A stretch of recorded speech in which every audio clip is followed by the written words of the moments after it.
Well, alrighty. Hello, everyone, and happy Thursday. It's digital host A.J. Wuest here, welcoming you back to Before the Four. Of course, the live stream where I go through some of 48's top news stories, and then some before our 4 o'clock newscast. I hope you've all had a great couple of days. I said it on Tuesdays Before the Four, that I was off yesterday, but I missed you guys so much, but I am so glad to be back giving you Before the Four this afternoon. Wherever you're watching Before the Four, whether it's on Facebook, YouTube, or the 48 Now live stream, as always, thank you so much for watching and spending just a bit of your afternoon here.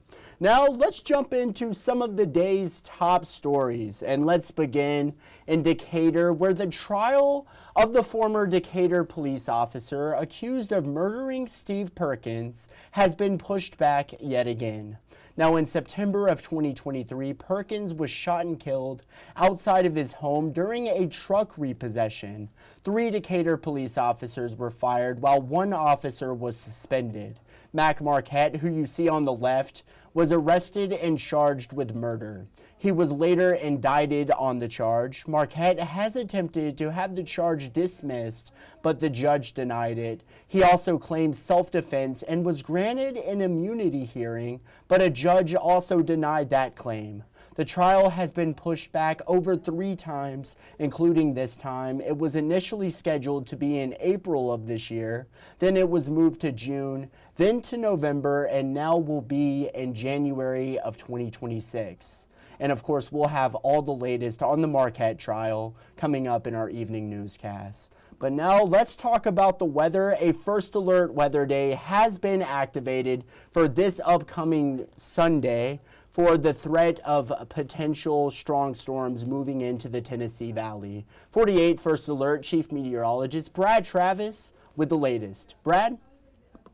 Well, good afternoon, everyone. We now have a first alert weather day for Sunday, particularly Sunday morning. And this could all move in just after midnight, Saturday night into Sunday morning. It's not a high impact event, but it is our first big cold front and threat for some stronger thunderstorms. Isolated damaging winds will be possible too. Quiet, though, ahead of all this stormy weather. 84 in the Shoals right now. We'll be back around 84, 85 tomorrow. Most area temperatures in the 80s, upper 70s across southern middle Tennessee. Here's that forecast for the next 3 days. Clouds increase late tomorrow. It gets windy Saturday and then windier Sunday. Stronger storms, about an inch of rain possible with these storms as they move in. Here's a quick look just after 9 o'clock Saturday night, leaving the Memphis area, tracking to the east. These storms may get some momentum with them, and if they do, that would increase the threat for some isolated 50-mile-per-hour winds. I think that's going to be our biggest concern. There is some wind shear, so we will watch and monitor the potential for a brief spin-up EF0 type tornado, and I want to stress those are the kind of tornadoes that can produce maybe winds up to about 65, 70 miles an hour, and they're usually only on the ground for a minute or 2. So again, not the same as the bigger tornadoes and those outbreaks we deal with higher impact events. But nonetheless, we'll continue to monitor that for you. I'll have the latest at 4, 5, and 6. Are they? That is perfect. That is great to know, Brad. And of course, we'll have First Alert Weather Extra on schedule tonight at 9:30, where Chief Meteorologist Brad Travis will have all the latest that's happening here across North Alabama. First Alert Weather Extra, you're just not going to want to miss it. But now turning over to a story in case you missed it, the owner of a bar and grill in Huntsville is speaking out after his restaurant was closed down by the city last month. He says at least take the chains off his doors. 48's Nick Ballinger with more. For nearly a month, the usually packed 708 Bar and Grill in North Huntsville has looked like this. Barren, with no customers, empty parking lots, and only the noise of cars driving by. Why? The lock and chain on the doors. At least take the chains off our doors, even if we're not able to operate. You know, we got food spoiling within the restaurant. A judge ruled to close the bar while a lawsuit from the city of Huntsville plays out. Malcolm Gopher, the owner, says the chains have put his family in a bind. I get paid to work there, and that's the biggest problem. You know, I can't keep a business going if we can't go in. The lawsuit claims the bar is a public nuisance, with city attorneys citing loud noise and cars blocking traffic late into the night. That's not true. City attorneys argue opening the bar would be a danger to the public after multiple shootings in the past, including 3 in 10 months. We're chaining buildings up. The building didn't commit a crime. But we have murders go on everywhere, but you don't put chains on their doors. Once they leave the thresholds of that front of our building, it's on the HPD to do their job. During an appeal from Gopher's attorney on Wednesday, city attorneys argued that Gopher already had his chance to plead his case. The judge granted the temporary closure during a hearing that Gopher and his attorney missed. It was just a mistake, but I guess, bloopers don't count. Hey, now we're going to head to break, but coming up, how the ongoing federal government shutdown is impacting housing, tariffs on cotton, and details on the 22nd annual Liz Hurley Ribbon Run. It's all ahead. We'll go through it all in 1 minute.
All right, break time is over. Hello, everyone, and welcome back to Before the Four.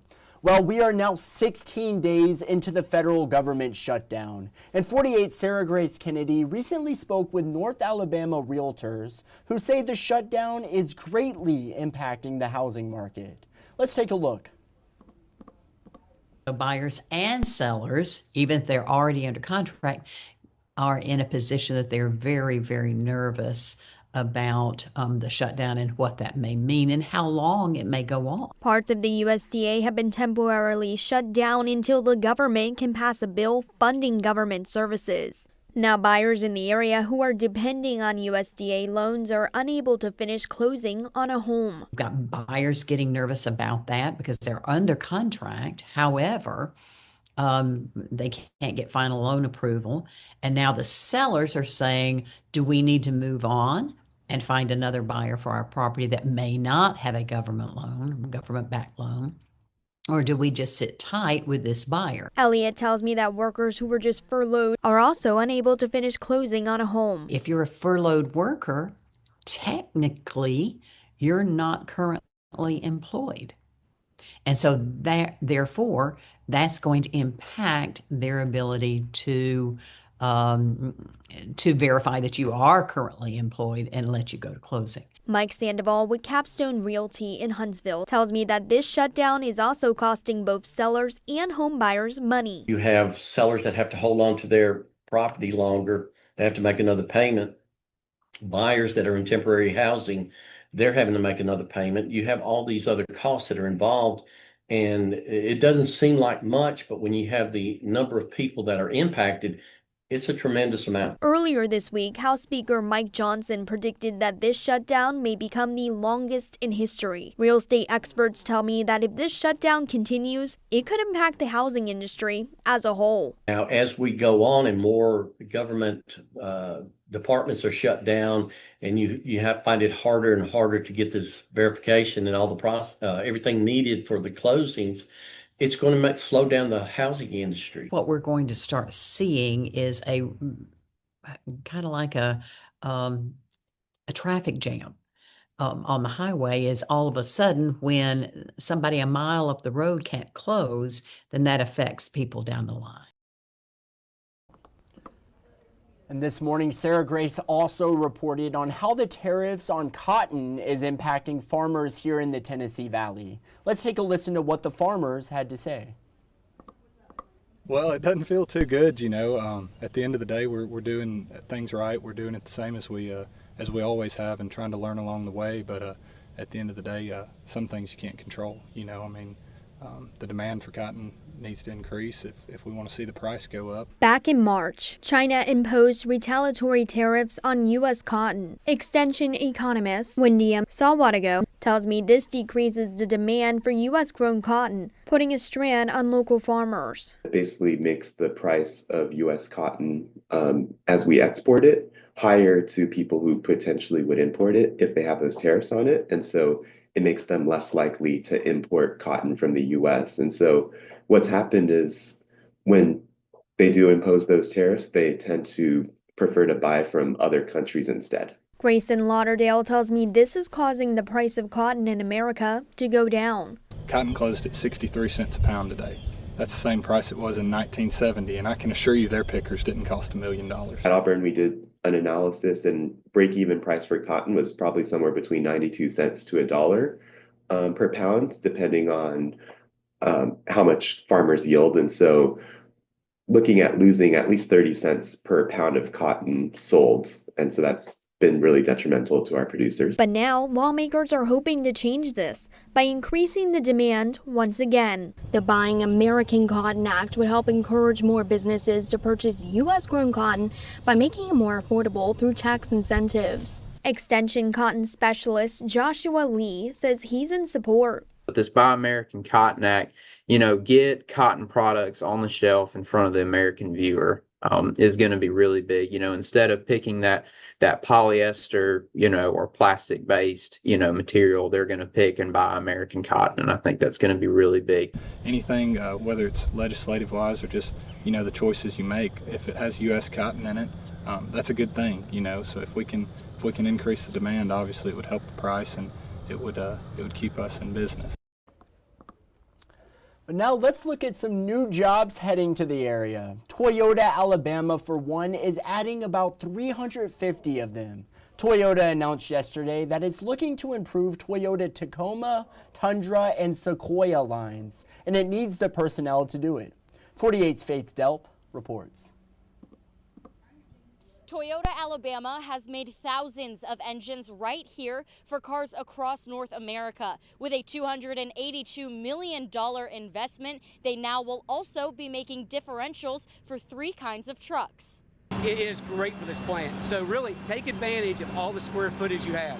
The president of Toyota Alabama, Mark Perry, was excited for this new addition, but he was especially ready for the 350 jobs this production is bringing to Huntsville. When the opportunity came along, Perry took it because he knew the workforce here was ready.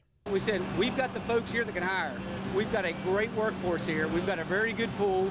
We train the folks, we get them ready. Differentials are found in nearly every modern vehicle in different styles and variations. They allow the wheels to spin at different speeds, which allows a car to turn smoothly. The differentials manufactured in Huntsville will be put in the well-known Toyota Tacoma, Tundra, and Sequoia. Huntsville's mayor, Tommy Battle, says this is much more than an automotive investment. It's not just an investment in an automotive plant, it's an investment in our people and in our community. For nearly 25 years, Toyota has been part of Huntsville's story, building engines, building careers, and also building a community. And you are part of that community. 7 out of the 9 Toyota engines made in North America come from this Huntsville plant, and now all the differentials for the listed trucks will come from here as well. Reporting in Huntsville, Faith Delp, 48 News, on your side. Well, good deal. And with that, I got to say goodbye to you all, but thank you all for tuning in to today's Before the 4. I'll see you all tomorrow at 3:40. But y'all, as always, enjoy tonight's evening newscast. And as always, thank you so much for watching. You all have a great night.